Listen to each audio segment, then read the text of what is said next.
സർക്കാരിന്റെ ന്യൂനപക്ഷ സംഗമത്തിനെതിരെ സമസ്ത നേതാവ് അബ്ദുസ്സമദ് പൂക്കോട്ടൂർ. മതേതര സർക്കാർ മതം തിരിച്ച് സംഗമം നടത്തേണ്ടതുണ്ടോ? പോലീസ് അക്രമ വാർത്തകളിൽ നിന്ന് ശ്രദ്ധ മാറ്റാനാണോ ന്യൂനപക്ഷ സംഗമം?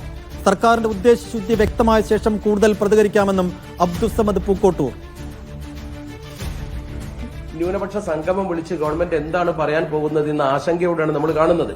ഒരുപക്ഷെ ഇങ്ങനെ രണ്ട് സംഗമങ്ങൾ നടത്തി ഗവൺമെന്റ് ഒരുപക്ഷെ ഇപ്പോൾ ഈ പോലീസ് മർദ്ദനത്തെക്കുറിച്ചും അതുപോലെ തന്നെ ലോക്കപ്പ് മർദ്ദനങ്ങളുടെ ആധിക്യത്തെക്കുറിച്ചും ഒക്കെ വാർത്തകൾ ധാരാളമായി വന്നുകൊണ്ടിരിക്കുമ്പോൾ അതിൽ നിന്ന് ജനങ്ങളുടെ ശ്രദ്ധ ട്വിസ്റ്റ് ചെയ്തുകൊണ്ട് സമുദായങ്ങളെ വിളിച്ചു ചേർത്ത് ഒരു സമാധാനപരമായ അന്തരീക്ഷം അല്ലെങ്കിൽ സർക്കാർ അനുകൂലമായ സമീപനം ഉണ്ടാക്കാൻ വേണ്ടിയാണോ എന്താണ് ഇതിന്റെ തന്ത്രമെന്നറിയില്ല. ഇനി എന്താണെങ്കിലും ഒരു ഗവൺമെന്റ് നടത്തുന്ന ഒരു വിഷയത്തെ നമ്മൾ എതിർക്കുകയല്ല, പക്ഷേ നമ്മൾ പ്രതീക്ഷയോടെ തന്നെയാണ് കാണുന്നത്. ന്യൂനപക്ഷത്തിന്റെ ആശങ്കകൾ പരിഹരിച്ചുകൊണ്ട് അവിടെ നഷ്ടങ്ങൾ പരിഹരിച്ചുകൊണ്ട് കേവലം വാക്കുകളിലും അതുപോലെ തന്നെ വാഗ്ദാനങ്ങളിലും കാര്യങ്ങൾ ഒതുക്കാതെ അർഹതപ്പെട്ടത് ന്യൂനപക്ഷത്തിന് നൽകാൻ ഗവൺമെന്റ് തയ്യാറാകണം എന്നാണ് ശക്തമായി നമുക്കിതിൽ ആവശ്യപ്പെടാനുള്ളത്.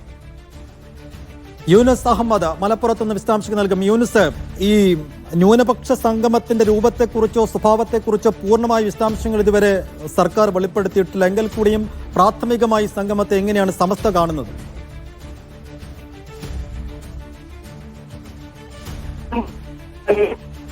സംഗമം നടത്തുമെന്ന രൂപത്തിലായിരുന്നു സർക്കാരിന്റെ ആലോചന. ഇതിനെതിരെ ആദ്യമായാണ് ഒരു പ്രധാന മുസ്ലിം സംഘടനാ നേതാവ് ഇതിനെതിരെ പറയുന്നത്. ഒരു സർക്കാർ ഒരു ന്യൂനപക്ഷ സംഗമം നടത്തുന്നത് അത് വലിയൊരു ആശങ്കയുണ്ടാക്കുന്നു എന്നാണ് അദ്ദേഹം വ്യക്തമാക്കുന്നത്. ഈ മതേതര സർക്കാർ മതം തിരിച്ച് ചേരി തിരിഞ്ഞ് സംഗമം നടത്തേണ്ടതുണ്ടോ എന്നൊരു ചോദ്യമാണ് അദ്ദേഹം ഉന്നയിക്കുന്നത്. കാരണം NDA സർക്കാർ ഒരു മതേതര സർക്കാരാണെന്നാണ് പറയുന്നത്. അവരൊരു മതം തിരിച്ച് ഒരു ചേരി തിരിച്ചൊരു സംഗമം നടത്തേണ്ടതുണ്ടോ എന്നൊരു ചോദ്യമാണ് അദ്ദേഹം ഉന്നയിക്കുന്നത്. പ്രധാനമായി മറ്റൊരു കാര്യം, ഈ പോലീസ് ആക്രമണം കേരളത്തിലുടനീളം ഒരു പോലീസ് ആക്രമണം വാർത്തകളായി വലിയ രീതിയിൽ ഇടം പിടിക്കുന്ന ഒരു സാഹചര്യമാണ്.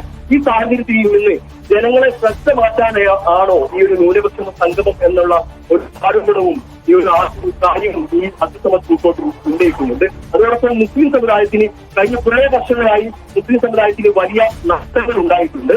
ഈ ന്യൂനപക്ഷങ്ങൾ പ്രത്യേകിച്ച് മുസ്ലിങ്ങൾ വലിയ തോതിൽ ആനുകൂല്യം മലപ്പുറത്തുനിന്ന് വിശദാംശങ്ങൾ നൽകിയത്.